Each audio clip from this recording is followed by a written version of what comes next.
So hi everybody, welcome to another edition of LTSIG Fridays. We have been holding these sessions for a while already, and next month we are moving to monthly webinars instead of weekly webinars. I would like to pass the microphone to Phil, our webmaster in LTSIG, who is going to introduce our speaker for today, Jo. So thanks for joining us. Thank you, Vicky. I hope you can hear me and can see me. I'm in an outside location today for reasons that I won't go into. It's my pleasure to introduce Jo Gakonga today. I first met Jo at the University of Warwick in 2011. We were both MA postgraduates at the Centre for Applied Linguistics.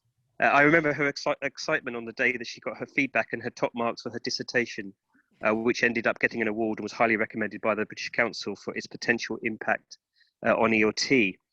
Her research was an action research project to develop an online grammar course for CELTA or pre-service trainees. And having been a CELTA tutor since 2001, she subsequently developed her website, elttraining.com, and a very popular YouTube channel. She is currently working on a PhD, which follows the development of a mentor training program on the Warwick MA TESOL course, where she is a senior teaching fellow. Jo speaks with great clarity and has one of the calmest deliveries that I know. This makes her self-made instructional screencast videos and courses very appealing to language teacher trainees around the world. Since the lockdown, she's been doing a lot of baking, which she says that she enjoys.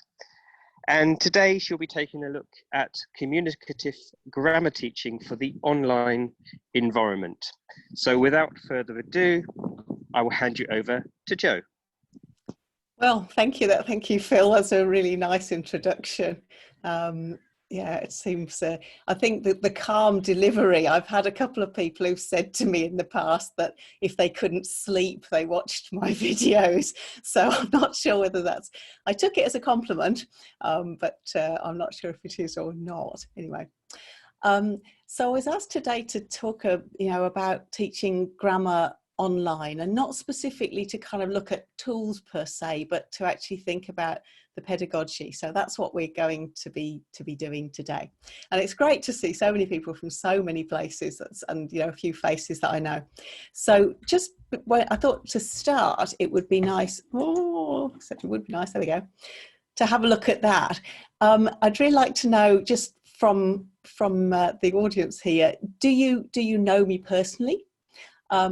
Yes, do you know me a bit? Maybe I've seen your website, or I've seen something that you've done before, or you haven't got a clue who I am. So if we say the left-hand one is number 1, the middle one is number 2, and the far one, who are you, is number 3, could you just put in a number for me, please, in the chat box? I've got 1. Oh, I've got a couple of 3s there. There's quite a few 3s. Okay. 1 or 2. Okay. 2s, 1s. Okay. Well, I guess there's probably enough 3s in there that, maybe I should have a quick plug of this, which is my website. So if you do like what I'm talking about today, then I've got a website at elttraining.com, and I make online courses for English language teachers, mainly aimed at sort of the trainee and novice teacher market, but I've got some other courses for teachers, including one about Teach Online, and some things for trainers too. So do have there's my plug. I'm going to put my plug in there. So let's start by thinking about this. What are your top tips for teaching grammar face-to-face? So first of all, I want you to start thinking about teaching grammar face-to-face. Forget online for a minute. When you're teaching grammar in the classroom, what would you say would be a really good thing? If one nugget, if you were going to give some advice to a fellow teacher, what would your advice be? Can you think about one thing and write it in the chat, but please don't post it yet. Okay, so write your answer in the chat. I don't want you to post it yet because I don't want everybody to see each other's ideas just yet. So I'll just give you a couple of seconds. Think about what advice you would give. a novice teacher perhaps for teaching grammar in the classroom?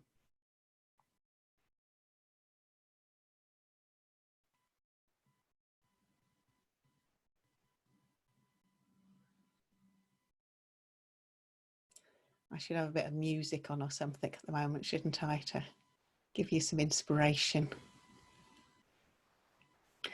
Okay.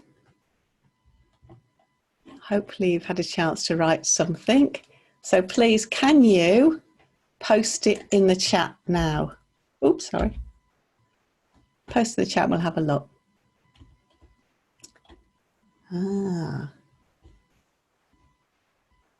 We've got quite a few interesting ideas. Okay. Great. There's lots of really interesting stuff in here. Great.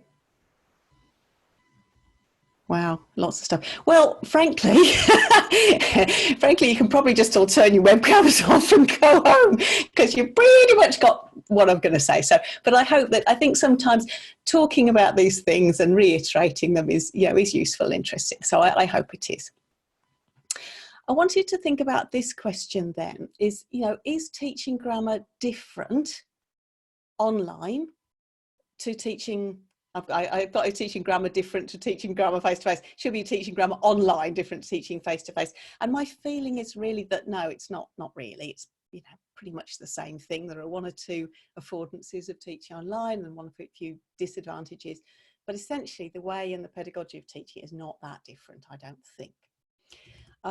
So I've got a few thoughts. I've got 7 thoughts, in fact, and quite a few of them, have already come up in the chat. So we'll see as we go through who thought which ones. So my first feeling really is, sorry, I'm struggling with the, there we go. Thought number 1 is that this is not a great way to teach grammar. That, putting up example sentences, fairly decontextualized example sentences, and talking about, today we're going to learn some grammar, is usually not the best way to approach language. And that language really has to come from a context. And a couple of people mentioned that in the chat. I think it's really important. It makes it much easier to understand. It makes it much more engaging. I think it makes it much more useful. So one of the things I think, though, with teaching online is that you can be a lot more immediate. The context potentially can be a lot more immediate. If you're in a classroom, you've got the classroom space, and that can be useful too, of course. And there's all sorts of contexts that you can use there. But if you're teaching online, then you can use the things that are around the student. So rather than we're going to teach the present perfect, the present continuous, sorry, we could say, have a look out your window, what's happening. So if I look out of my window here, actually the wind's blowing really strongly and the trees are waving around, and my neighbour next door, I can see over into their garden, they're digging in their garden. So can you just, for example, please put in the chat for me, what can you see out of your window? What's happening out of your window at the moment?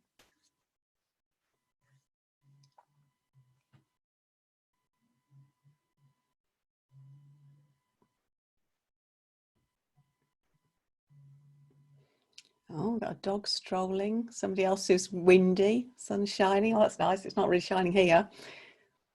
Birds flying. Masons, okay, working. A lot of traffic. Cooing to his dog. Okay, so we've got all sorts of nice examples here. Now, clearly you're not language learners, and you've all got very lovely sentences with incredibly nice vocabulary. Oh, lights twinkling in the sky. I mean, it's interesting when you've got people from so many different places with different time zones. So something like this, I think, is something where you can bring things into the classroom which are immediate for the learners and therefore more interesting, hopefully, and more motivating. You could perhaps get them to, take a picture of what's going on outside and post it up in the chat or on the screen or what have you. So context, I think, is important, and that's something that you can use more immediately, perhaps, when you're online.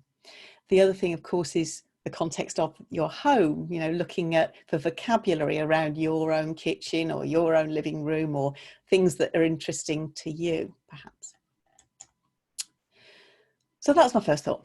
Second thought, walking through, is about choosing an appropriate amount of stuff. So again, this is, I think, is not different whether it's online or whether it's face-to-face, actually. And I think is possibly one of the sort of the great tricks of teaching grammar successfully. I mean, we all know students love grammar. They, you know, if you ask students what do they want, they might groan. But actually, if you ask students what they want to learn, they all say grammar and speaking, inevitably. It feels safe. It feels like I've learned a system.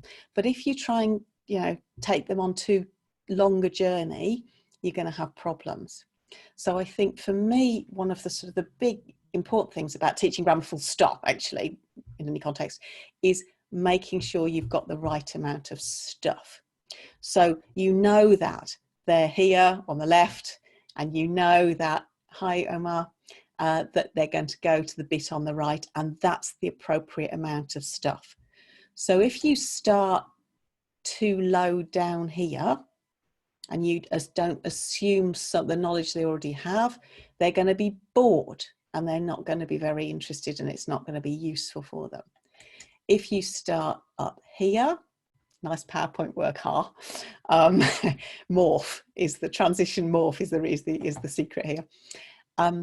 If you start up here, you're going to completely lose them. They're not going to be able to follow you because they haven't got enough background knowledge. And if you try and take a too big a chunk, then they're also going to be lost. So there's a real trick, I think, in ensuring that your needs analysis, oh, sorry, my computer's just,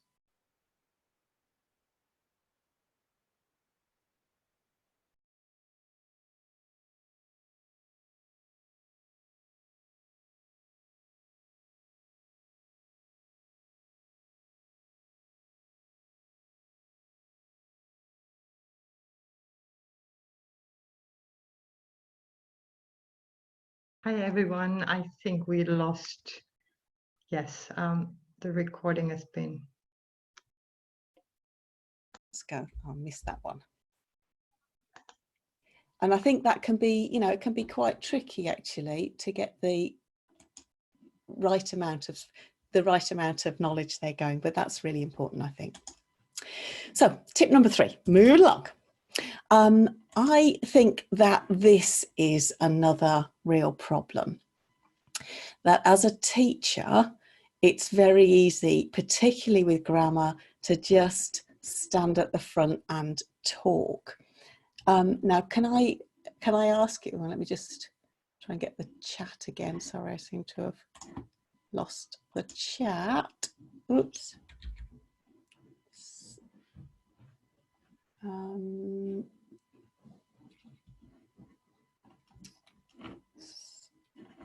Oh, sorry. I apologize. Okay, so one of the things is that, you know, it's really tempting as a teacher to just tell them and end up doing exactly this, blah, blah, blah, blah, blah. Now, my feeling is that one of the differences between teaching online and teaching face-to-face is that this particular problem is even more prevalent if you're online. Now, even if they've got their videos on, perhaps you don't sense in quite the same way if they're not really following you. And particularly if, you know, if you're just, as I am now, sort of speaking into a vacuum to some extent, then it's really hard because you don't necessarily know how engaged they are. Now, I think there's some point, you know, at some point you've got to tell them something. You're the teacher, and part of your job as a teacher is to tell them something. You know, teacher talk isn't a sin, it's just how much of it you use, which I think becomes problematic. And as I say, my feeling is, and from seeing a couple of lessons online recently, sort of trainees teaching online and actually experienced teachers too, for giving feedback, this has been one of the things that I have noticed is that it's much easier to take a more teacher-centered approach, a more dominant approach, a more talk kind of approach. So that, I think, is problematic when you're teaching grammar, and an easier trap to fall into when you're teaching online. So just to get some feedback from you, has anybody had that kind of experience? Have you taught grammar online? And if so, have you found that it's easier to fall into this trap?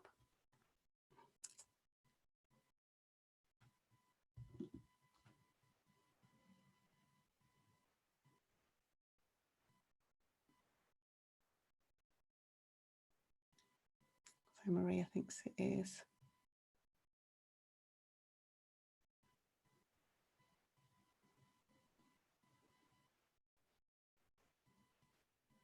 Yeah, I think what Vicky's saying there is planning for other ways of delivery is exactly right. Yeah. Ah, interesting, from Helen. So you can see their expressions more. So perhaps because they're all there. Yes, I can see that. Yeah. Okay. So that for me is one of those things, and I think that you have to know what you're talking about. It's really important, especially as a novice teacher. I mean, I suspect that most of the people in this webinar are not novice teachers, but it is really important to know what you're talking about. But if you've spent a lot of time invested in finding out about that particular grammar area, then you tend to want to tell them about it. And I think Scott Thornbury talks about this a lot, and I think it's a lovely analogy. If you go to your doctor, you want him to tell you, or her to tell you, what's wrong with you in a way that you can understand, and you would expect that that doctor knew a lot more about that particular illness than they were going to tell you, but they would tell you what was appropriate for you to know. And I think that that's a really great analogy with teaching grammar, that oh, somebody, Helen Gray says I'm a novice. Great, lovely. I think that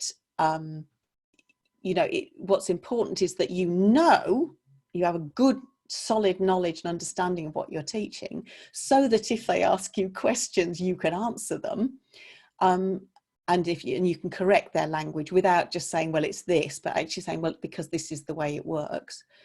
But it doesn't mean that you have to kind of explain everything, and it's tempting to do it if you found it all out. So that would be, I think, something to think about. And those 2 points really connect. So knowing your stuff and knowing what it is that they need you to tell them. Okay, tip number 4, rocking on. How are we doing for time? We're all right. Tip number 4, I think, is this one. Being asked is much more engaging than being told.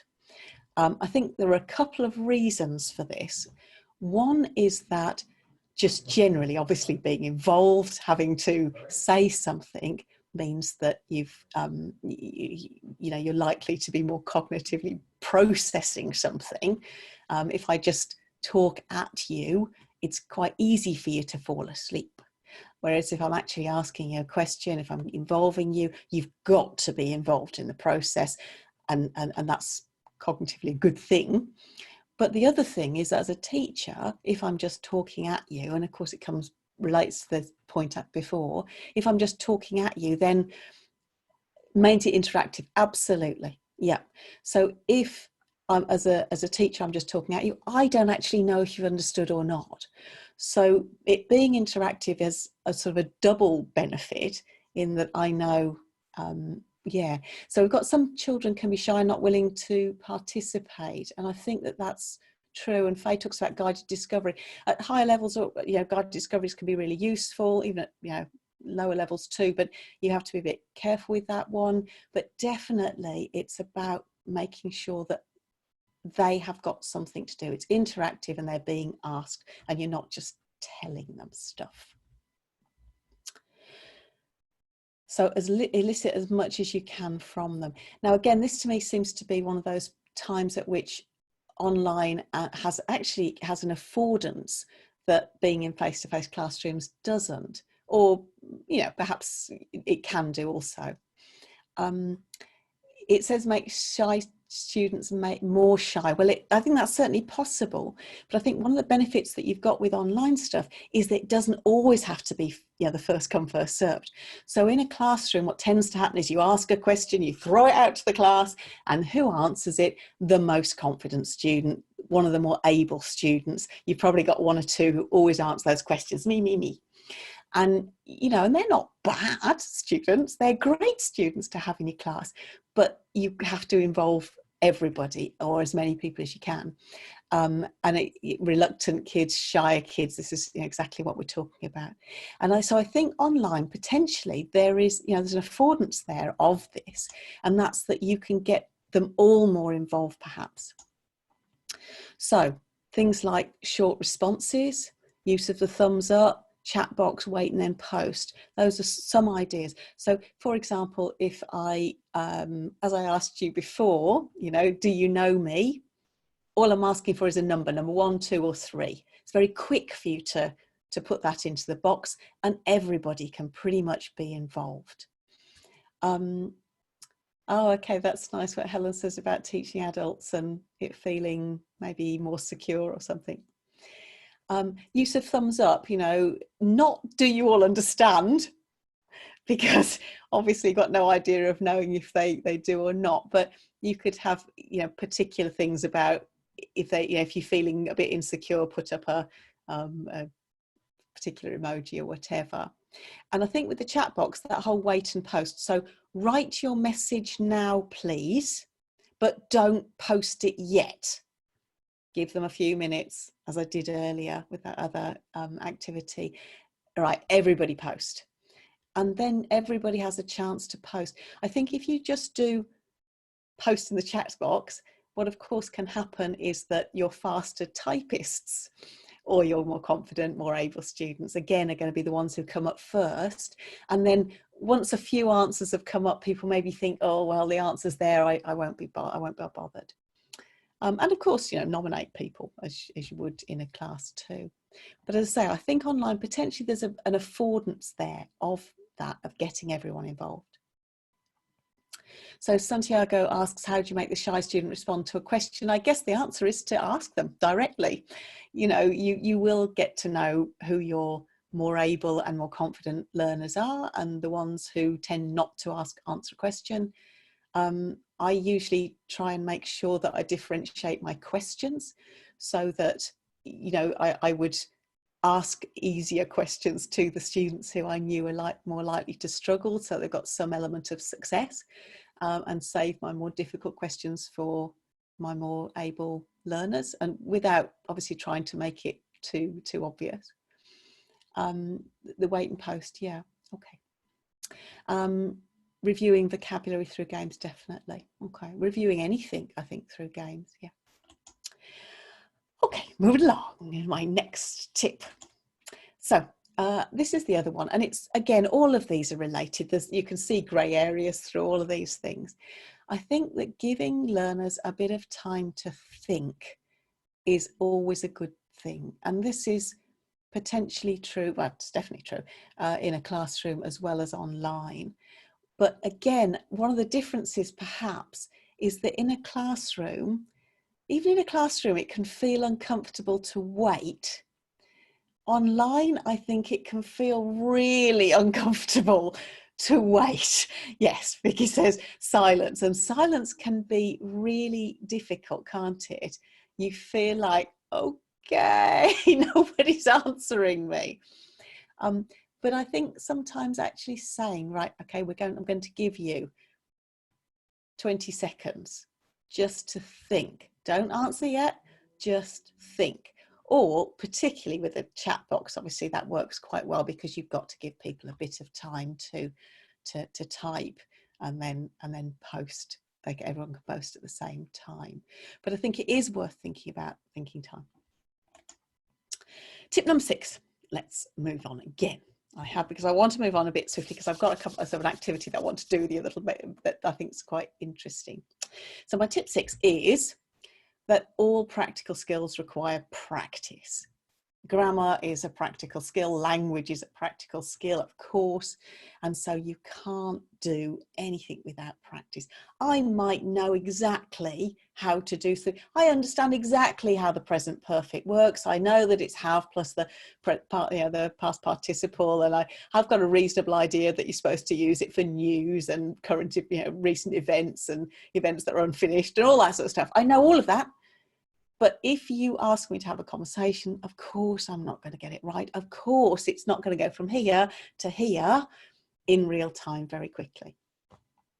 Again, some of you, if you had the tutor, may know this analogy, but I always think that learning to stand on your head is a really good analogy for this. I know exactly how to stand on my head. I put my head on the floor, put my arms either side, put my legs in the air. I know exactly how to do it. You don't need to explain it to me, I know. But if I have to do it, I won't be able to. I will get like there and I'll fall over, and then I'll do it again and I'll fall over again, and I'll do it again and I'll fall over again. And then you'll tell me, oh, okay, move your hands a little bit. Okay, and I'll do it and I'll fall over again and again and again and again and again and again. And it'll take me a long time to be able to do it, even though I understand it here. So I think, that practical skill thing is really important. And, that's one of the things that's perhaps more difficult online, because getting everybody practicing can be hard. So breakout rooms are the obvious thing for practice. And I wondered if we have another little time for you to put something in here. What kind of issues, if you've taught online, what kind of issues have you had with giving tasks in breakout rooms and asking your learners to do them? Or maybe you haven't, maybe you found it easy. I'm going to give you a minute just to type and put in some questions. Oh, put in some statements, right?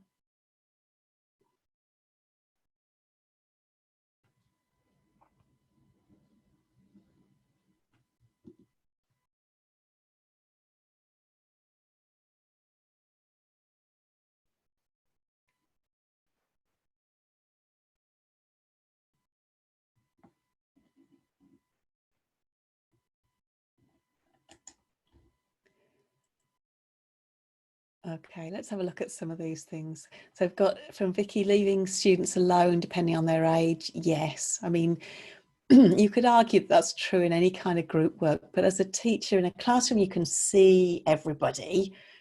With the breakout rooms, you can only go and see them if you go into the breakout rooms, so that could be problematic. Helen says the same thing, keeping them on task. And again, of course, that happens in the classroom. You might have, you've got your radar going, but these people over in the corner are talking about last night's telly, and maybe in L1 as well. So, not so useful. They chat about something else. It's Carol Ann, yeah. Things, make sure everything's working properly for them. Yep. And if you've got, several breakout rooms, it's hard to get round and see them all. Sorry, somebody asked what breakout rooms mean. So I apologize, sorry. Breakout rooms is where you've got something like Zoom like this. You can have it so that 2 or 3 or however many people you want are in a small room where they can just hear and see each other and work together in a small group. And as a tutor, as the host of the webinar, you can go to the different rooms. So you can go in and out of these breakout rooms and see what they're doing, but the different groups can't hear and see each other. And you can sort like that. If you've only got one-to-one lessons, then that's not so problematic. That's interesting. I think Nazreen says if they're motivated by something like gamifying, they'll perform better. Yes, I think maybe a task with a clear end helps for that, doesn't it?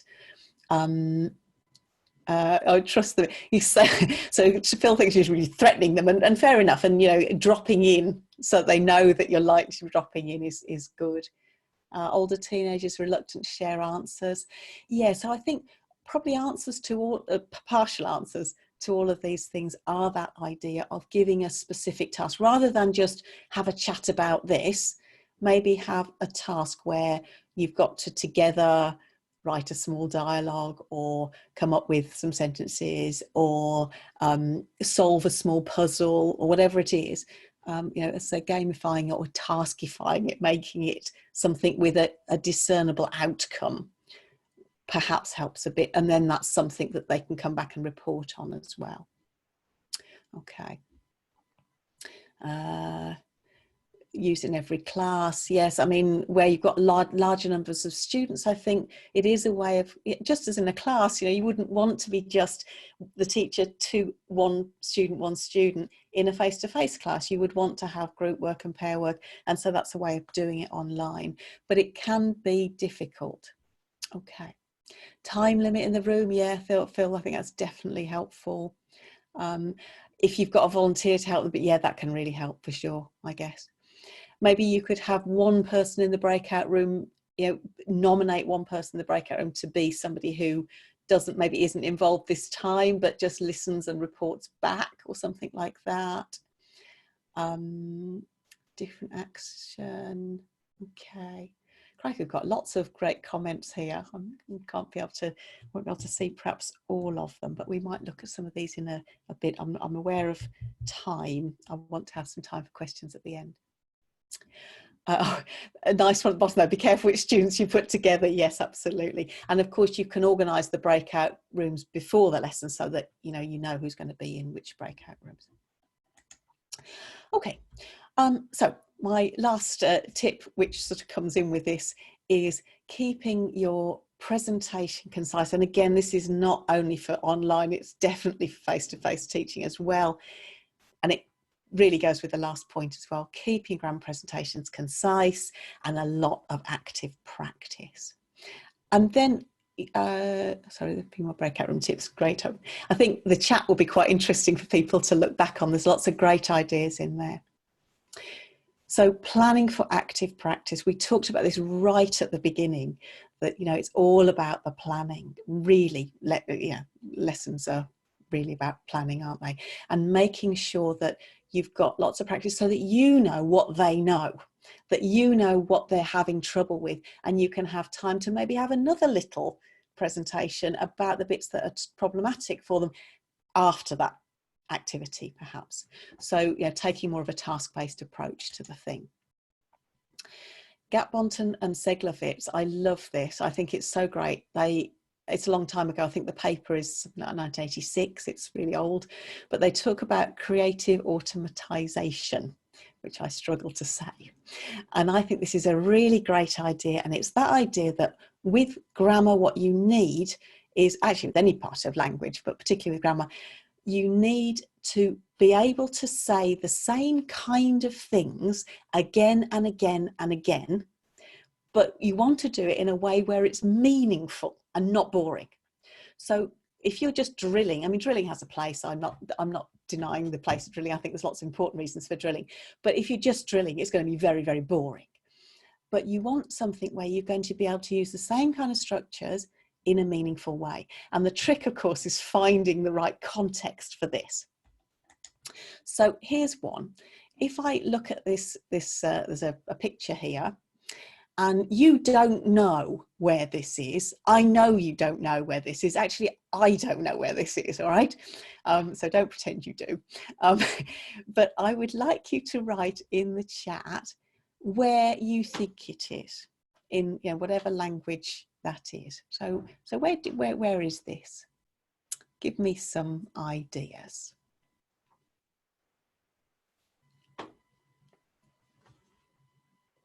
Scarborough, nearby the sea. Okay, but you're giving me answers that imply that you know. All right, so, but nobody knows that. You know if it's Scotland or Chile or Scarborough or anywhere else. So now put in something which makes me a full sentence about, you know, what you think and how sure you would be about this.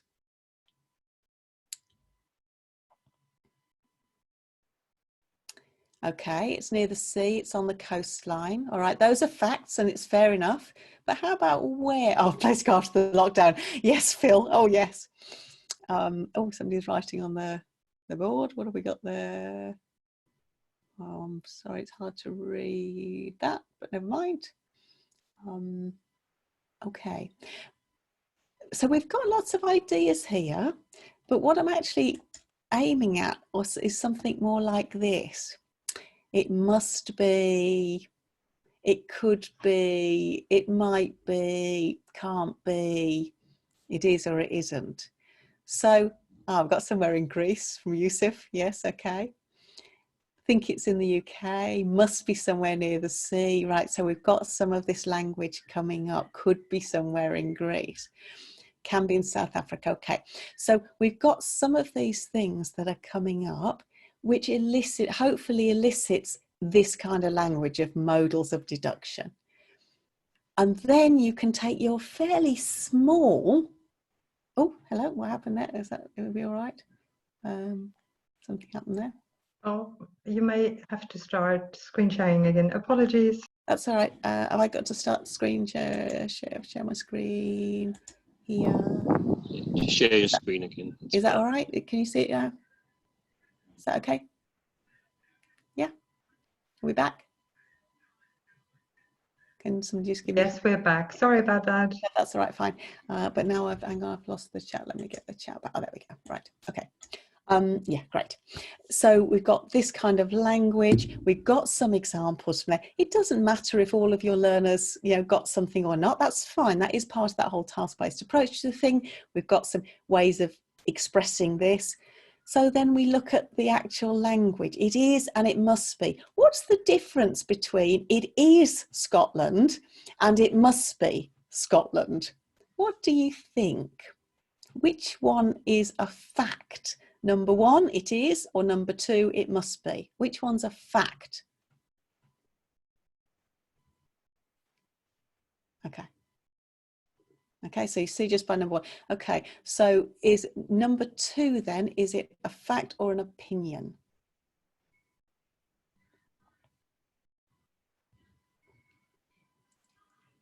Okay, so you want my opinion. If I say it must be, does it mean that I think it is, or I'm 90% sure, 100% sure, or 90% sure? What do you think?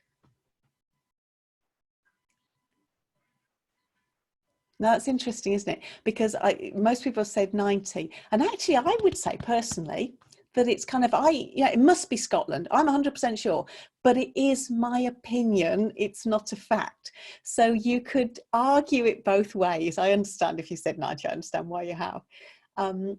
But these are the things that you could look at. Okay, what about the difference between it must be and it could be? If I say it could be, how sure am I in percentage terms?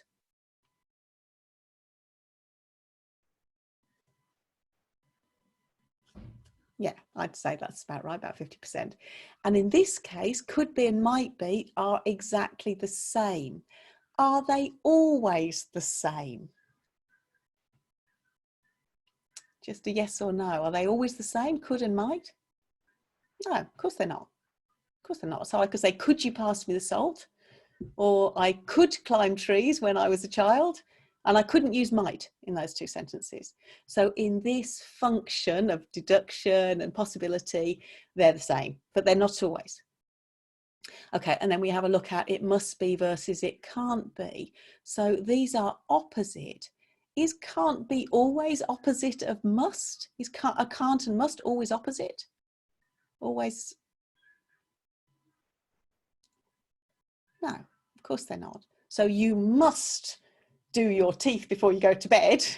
The opposite wouldn't be you can't. The opposite would be you mustn't. Or perhaps you don't have to, I suppose. But it's a different function. So in this function with possibility, it must be, it can't be. Okay.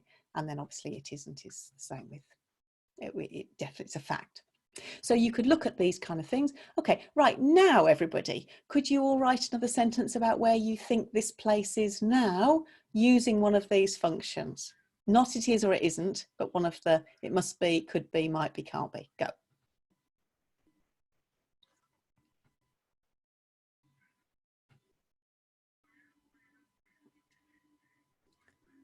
Valparaiso. I'm not sure where Valparaiso is. Is that in Italy? Okay, sure.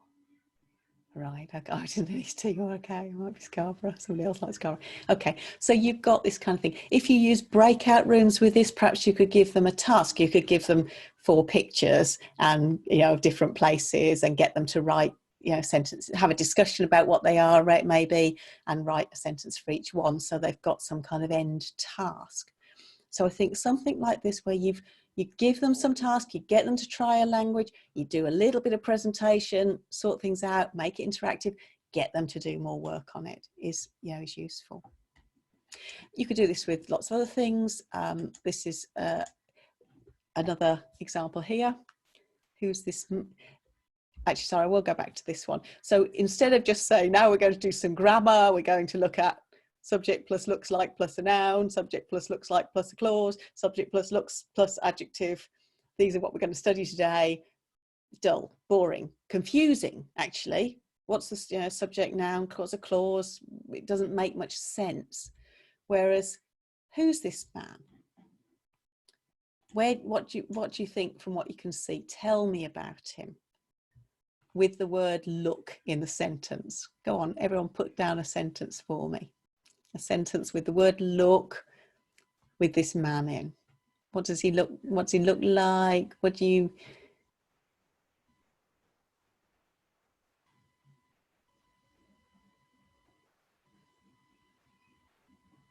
Okay, so we've got he looks thoughtful here.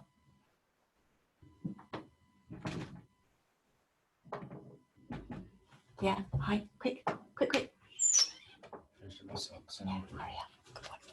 Sorry, quick interruption from my son. The joys of working online. So he looks serious, absent-minded, anxious.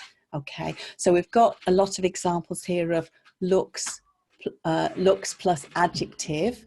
What about looks like? Okay, he looks like an officer. Okay, he's in his uniform carrying a diary. Nice. He looks pensive. Well, that's nice. Could be a poet. Okay, so we're looking at that language from before as well. That's nice, isn't it? Recycling the language, the other language we had. Sorry, thank you. Okay, so then we could have a look at this and look at the language that they've given you. Looks like an officer. He looks like he's whatever. It looks like a writer. There we go. Looks like he is in quarantine. We've got that clause here, and we've got he looks pensive for adjective. So you've already elicited that language from them.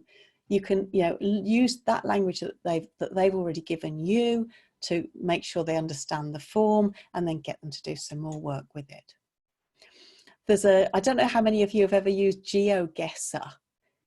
There's to use both of these things, both of these kind of ideas. Does anyone know GeoGuessr? Just put a yes or a no in the chat.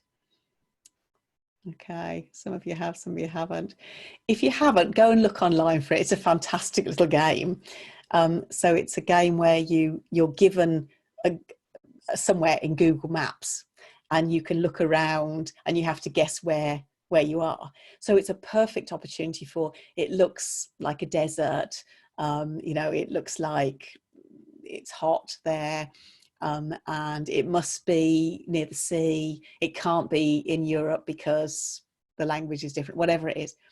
So it's really a great context for this kind of language. I think I've gone on rather too long.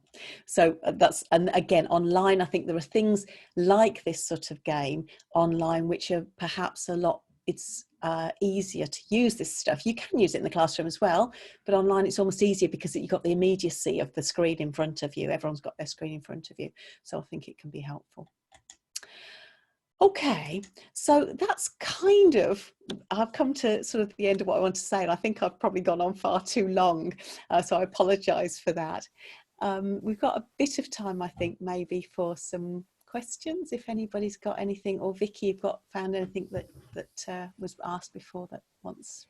Hi, Jo. Well, thank you. It was really, really interesting and very, very practical. I guess everybody's taking down notes and looking forward to the slides and the recording.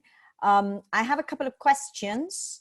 One from Edward is, how do you keep your attention, or I guess it's not your attention, but the students' attention online? Yeah. How do you keep attention online? I think that's, it's a good question, and something that I've found, even over the last couple of months where we've obviously been doing a lot more stuff online, is that it is more tiring. It is more tiring. I find after I've had, some time on a screen that I really do feel quite exhausted. So perhaps having, putting in some breaks would be a good idea if that's possible. Getting people to do things. I think that's always the right answer, is if you're doing something, you're more likely to be engaged if you've got a practical task to do. So that interactivity, I suppose. Breakout rooms can help that. Again, it's variety, isn't it? It's always variety which helps to maintain attention, I think. Yeah, for breakout rooms, there were a lot of comments. One from Phil was timing the breakout rooms so that students know how long they have to come up with the task and not procrastinate or wander off maybe. Yeah, I think so. I think that's a really good idea. Somebody else said actually about the timing as well, putting up a timer or whatever, but I think, definitely very, very helpful. And perhaps, even more so in a face-to-face classroom, that's probably a good idea too, but it's easier to, in face-to-face, it's really easy to, I always hesitate to give them a time because, you might say, well, you've got 5 minutes, and actually after 3, you can see most people are finished. Yeah. And so you've got the opportunity to stop it. Whereas you can't do that so much with the breakout room. So you do have to be a bit more careful. And I think maybe sort of giving them then a little bit, being perhaps a bit under generous with the time, not leaving them there so they're going to be there too long and bored is a good thing. But then maybe going into the breakout room, you should always say, right, you've got a few extra minutes or something. But maybe start with when you gave your tip about think time, which I think is excellent and necessary really, Chris mentioned that it's also good maybe to put a timer on so students know that they have this thinking time allowed.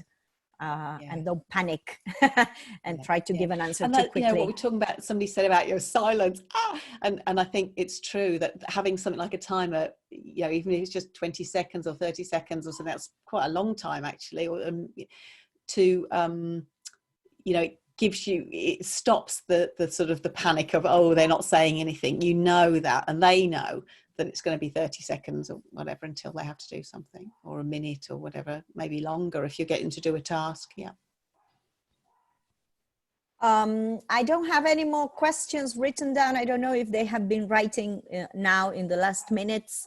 I have one from Tanka. It says, since students are in lockdown, how do you manage breakout rooms? Well, the whole idea of managing breakout rooms is a whole session, I guess. I guess. And I think the whole, that we've sort of talked about this a bit already, haven't we really? I mean, it is difficult. I think there's no two ways around it. It's whilst a lot of the pedagogy, as we've talked about, is not dissimilar to face-to-face, there are some things that work actually better online. I mean, I think, one-to-one teaching works really well online, and has that added affordance of the convenience and what have you. Some things do work really well. The idea of being able to pause and then everybody putting stuff up on the chat, it perhaps involves more people. Some people, as somebody said in the chat, that their shy students maybe felt, or their adult students, felt less intimidated online than they did in a classroom. So there are definitely affordances, but it's about how to manage it so that you take account of things like things taking longer. Everything seems to take a bit longer, and it is a bit more tiring. It does take a bit more concentration. Yeah, we have another question. Do you have any tips for one-to-one lessons? Well, I think a lot of the one-to-one stuff, is similar to the group stuff. My feeling is that if you're teaching one-to-one, there's the whole sort of dogma stuff, the Scott Thornberry's dogma. For me, I've often tried to think about doing it in a classroom, and I've never dared. Actually, I can't go into a lesson without a plan. But my feeling is, if you're teaching one-to-one, then why on earth would you ever teach anything but that way? you know, teach in a way that comes from that learner. You've got one learner, they've got their needs. You can find out very specifically what their needs are. You can look at the kind of things they want to learn. You can look at the things that are important in their context. Do they have to read emails for work? Do they have to, are they working towards a particular exam? Are they, what subjects are they interested in? What books do they like to read? You know, all this sort of stuff. So I think that where you've got one-to-one, you've got this wonderful affordance for really taking it exactly from one learner's perspective, which you can't do in a group to the same extent, obviously. No, I guess also when it's one-to-one, teacher talk extends, because you are being the resource also to provide a conversation. Sure. I think then it doesn't matter so much, because you're less likely perhaps though just to be, you know, spouting, aren't you? It's going to be a two-way thing. So, you know, I think that it's perhaps less problematic as well.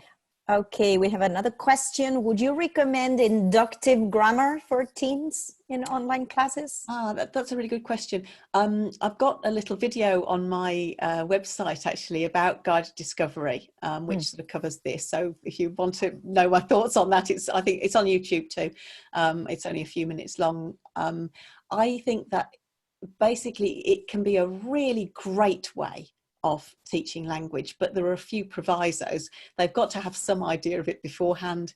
Some grammar points work better than others. So grammar points where the form is problematic but the meaning is easy, like articles, and you know, where there's no meaning but the form's horrible, or comparatives and superlatives where the form's tricky, or question tags where the meaning's easy. The question tags, the meaning's not problematic. It's just n'est-ce pas, you know, whatever it is in your language, easy, but the form is horrendous.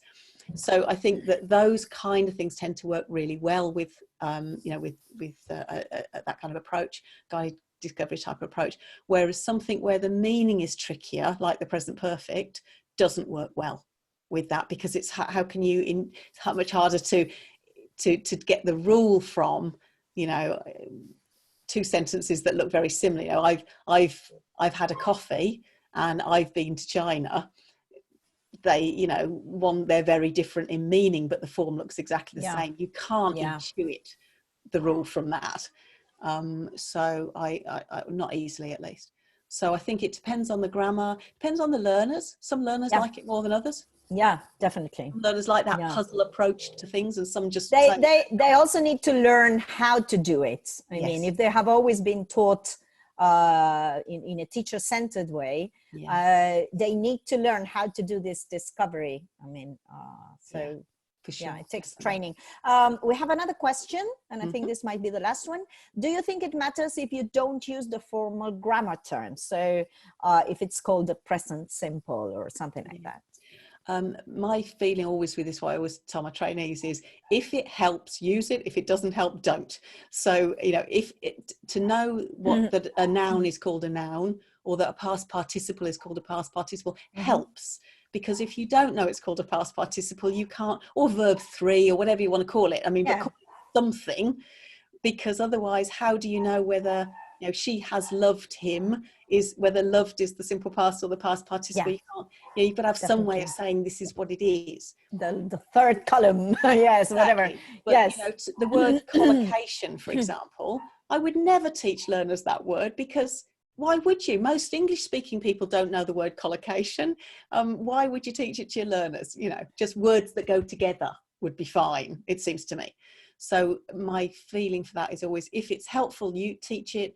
If it's not helpful, don't add to their burden. Teach them a more useful word instead. Absolutely. Absolutely.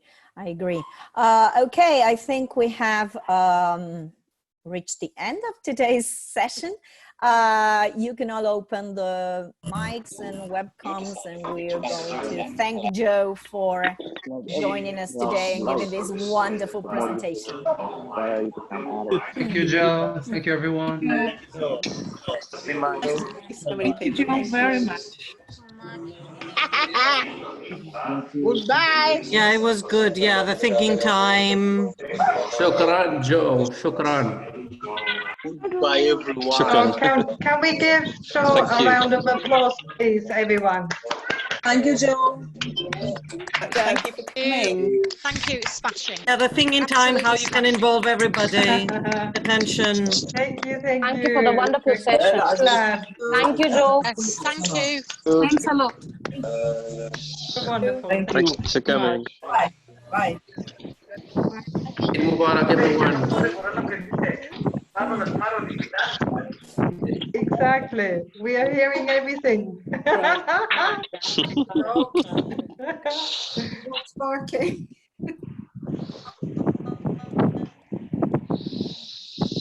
And Nice. Phil's nice breeze as well. Jo, this has been Yeah. fantastic. Thank you ever so much. That's Thank all right. you It was so much lovely. for this. Thank you. Thank you so much. It was so nice to see so many people. I kept seeing odd sort of people that I knew's names and from all over the world. So that's really lovely. It's great. And I will take this tip, really. I'd say, okay, could you write in the text chat? Yeah, the Hold rate and back post. posting until everybody's written down their long responses. And I thought that was brilliant. That's so simple and brilliant. Yes. Oh, crikey. Thank you. If I've given you a Gives you tip, really then I good feel very overview of honoured. the comments. Fantastic. Yeah, it was a very well attended webinar, one of our highest attendance for any That's of the great. sessions we've given. That's great. And the number of comments and interactions with you, Jo, Yeah. responding to the comments and the questions as you were, was fantastic today. We had a few gremlins, but it was fine. We got through there in the end. Yeah, I'm And, really there'll sorry be a about recording cutting out later. like that. It's okay. It happens. It happens I to don't know us what all. happened. happens. Literally just- everything just suddenly went black. Or maybe your son was playing Fortnite or something. Well, I thought, I mean, as I say, this isn't a computer that I use that often, but I don't, anyway, so maybe just a loose connection or something, but suddenly everything went off. But anyway, we managed to get through, so that's good. And Anyway. we even saw your husband or partner. No, or my son. That's my your son. son. He's 6 foot, over 6 foot now, though. They're all very tall. So he's going off to his job. So we just need to get his socks. Fantastic. Thank you so much. How many Okay, people? everybody. Thank you for joining us. That's of interest. Thank you. Thank you. Thank you. Thank you. We have Yasin, where are you from? We had up to 92 at one point, Jo. Wow, that's fantastic. Great. People come and go, but we had up to 92 at one point. Yeah, it was more than that, actually. Fantastic. Yes. Oh, Where you thank you. joining from, Mr. Yalcin? Yeah. Sorry? What's your first name?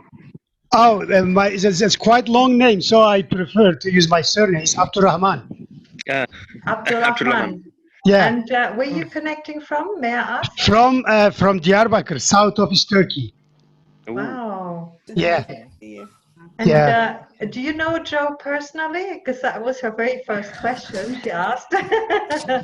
Sorry? Do you know Jo personally, or do you know her work? No, I don't know anyone. So welcome Now to you the do. Jo fan club. Yeah. Okay. It was.